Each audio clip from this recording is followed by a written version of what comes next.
Hello and thank you for watching the Punters podcast. Today I'm joined by our odds analyst Trevor and our boxing expert Freddie, who of course has represented England.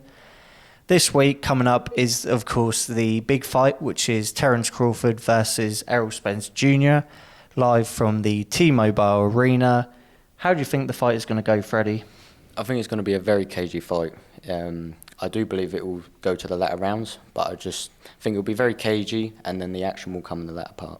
Obviously, this is Spence's second fight back since the car accident. How do you think this will affect him mentally and physically? I think mentally it's going to affect him, but physically not at all. I do believe that the fight has come a bit too soon for him. I do believe that he needed a fight just prior, just to get that little stepping stone, get the cobwebs off, and then progressing on to Crawford. Who do you think you'd like to send him for instead of Crawford? I think like another Kell Brook. I believe that was a good little fight for Spence. Obviously, he stopped him in the 11th, but I just think that would have been a good stepping stone and get them cobwebs off, and then going on to Crawford, I think it would have favoured Spence a lot more. Obviously, going off form, Crawford has also fought Kell Brook, but he demolished him. Obviously, we speak about Errol Spence going to that 11th round. Obviously, he hurt him in the 10th, finished him in the 11th.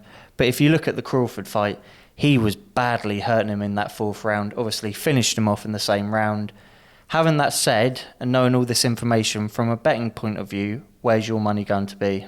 So I'm going to be having 2 bets on this fight, and I'm going to be staking 10% of my balance. So 8% will be on the points decision for Crawford to win, and then I'll be doing 2% on a stoppage between 9 and 12 rounds. I don't know what odds I can get on that.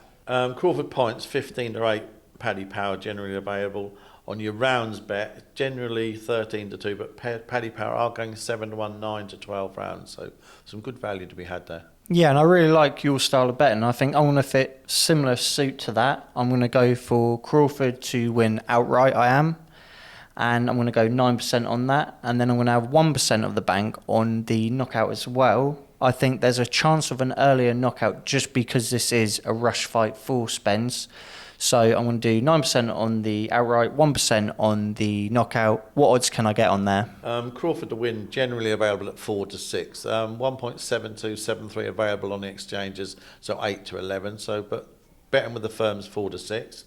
Your round betting 7-12, generally a 4-1 shot, but Paddy Power standout alone 9-2. That bet. Obviously, there's value in that bet because if he does get the knockout, then you win both bets. And if he doesn't get the knockout, but you win the main bet at 9% of the bank, you're going to win 6% minus your 1%, so you're going to be 5% up. I feel that is fantastic value, but of course, you're the value man. Where's your money going to be? My money is simple bet, Crawford to win. I think he's much bigger and stronger about. I think I can see him winning the fight very easily indeed. 10% of my bet and bank at 4-6, 8-11. That's how I see it.